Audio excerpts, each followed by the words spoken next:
Students, staff, family, and friends, hi, my name is Gregory Vandyke Jr. I welcome you all to this momentous event. We have spent the past 18 years of our lives, well, 17 to all graduating juniors out there, preparing for this special moment.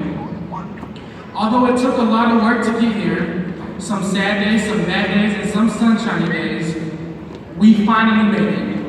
We have faced problems such as being broke, well, I have at least, breakups, the loss of close friends and loved ones. Problems such as these have knocked us down, but each one of us in this room is here right now because we chose to get back up and fight on. So to all of us in this room today, let's congratulate ourselves on how far we have come, because I believe that we just won. When I say that we just won, I'm implying that we merely won round one. This was our practice fight to get us ready for what lies beyond those doors. Our years throughout preschool, elementary school, middle school, and high school have consisted of memorable events, and we have grown together. All throughout this time, we have built new friendships and relationships. We as high schoolers have developed a sense of what we are passionate about through things such as sports and clubs, band and orchestra, and even some core or elective classes.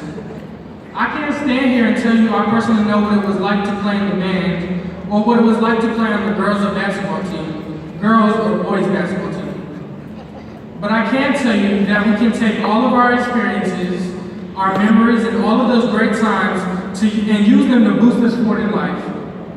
But also may I remind you, on the flip side, we have had some challenges and obstacles that may have weighed us down, but have helped to shape who we are today.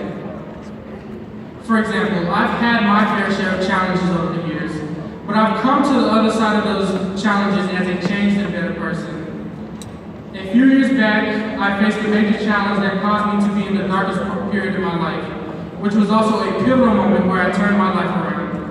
I made positive changes such as taking up new leadership positions here in school, at my church, and at my job. Through my experiences, I was able to gain a new perspective and start my life over. Just like me, each one of us has had life-altering events happen to us, and at the time, we may not have known why. We must use these life-altering events that have taken place, these seemingly negative experiences, to learn something about ourselves and others. Some ways we can learn from our past include making amends with the people we hurt, apologizing to ourselves for hurting ourselves at times too, and lastly, grow by moving forward. We can also grow by sympathizing and empathizing with others. So like I said, the past few years of our lives were merely a practice round. We have all these memories and experiences stored on the inside of us, and those provide us with the fighting techniques we need to get through to the next round, while continuously learning from our mistakes. Though all of us will have people in our life who want to remind us about the mistakes of our past, if we choose to live in the past without learning from it, we are choosing to hinder ourselves from succeeding in the next round. Although I have touched on parts of the past, and although we should be thankful for the present, my main focus today is to encourage you to keep on fighting for the future. As I said earlier, up to this point, our lives have consisted of building new friendships and relationships. We must use these to carry us further into the next round of our life. I understand there are some future doctors, lawyers, engineers, technicians, counselors, and teachers out there. But I also understand there are some future soldiers and workforce people out there. So no matter what you choose to do, no matter where you end up, always look to the ones who surround you for support. I remember when I was facing difficulty in my life, and one of my good friends came up to me and said, "Greg, it's okay not to be okay."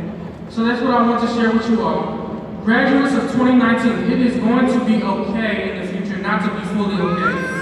That's life for you. But when you surround yourselves with the ones who you can lean on when you're feeling weak, and the ones you can truly depend on. The truth is, none of us got here by ourselves. We may have chosen to get up from our fight by ourselves, but we did not make it here by ourselves. We've had the support of our family members, our teachers and our school staff, our siblings, our friends, and our coworkers. Just as we needed these people to get us here, we need these people and many more to help us for the future rounds to come. In your next round, as we continue to grow, we may feel as if the grass is green Well, let me give y'all a secret. If you take your seeds and you plant your seeds and you give your seeds the proper amount of sun and water, and then you cut your grass when your seeds begin to grow, your grass will be just as green. Just saying. Believe me when I say, thank you. Believe me when I say that the next round of our lives is going to be much different than the life we've been living up until today. As I look back over my life, I could have been locked up in a jail cell, lying in a hospital bed, or even dead and gone. But I am here. Nearly all of us share this similar testimony. There could have been other plans right now for each and every one of y'all's lives. We have made it this far because we won the first fight and we took control of our lives. And since we've made it this far, we might as well keep on pushing and keep on fighting. So as I come to the close of my speech, I leave you with 3 scriptures that are merely for encouragement. But those who wait on the Lord shall find their strength. They shall soar high on wings like eagles. They shall run and not be weary. They shall walk and not faint. That's Isaiah 40:31. In other words, this is saying if you wait, you will be provided with the strength to fight on amidst all the problems you are going to face in your next round. Thank you. Weeping may last for a night, weeping may endure for a night, but joy comes in the morning time. That's Psalms 30:5, which is saying there is a time and season for everything. In this case, there are times that it is going to be okay for you to cry. There's time for you to let it all out. But if you can hold on until it's over, joy is bound to replace your tears, giving you a time and a place to be rejoiced and be happy. The last scripture says, and let us not be tired in doing good, for at the right time we shall reap many rewards if you don't give up. Galatians 6:9.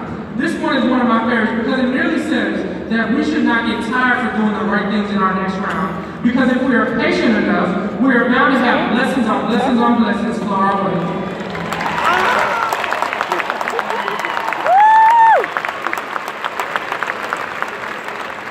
So, although I rock the name Preacher G, please know I'm not trying to preach to you when I say all 3 of these scriptures lead to one word, which is patience.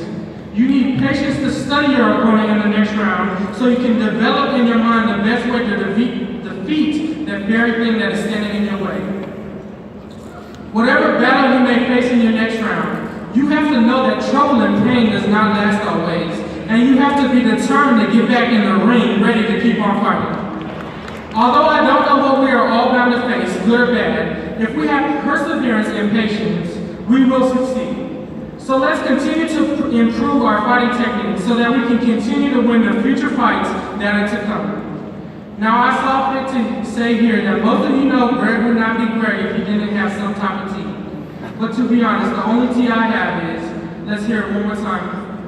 Ah!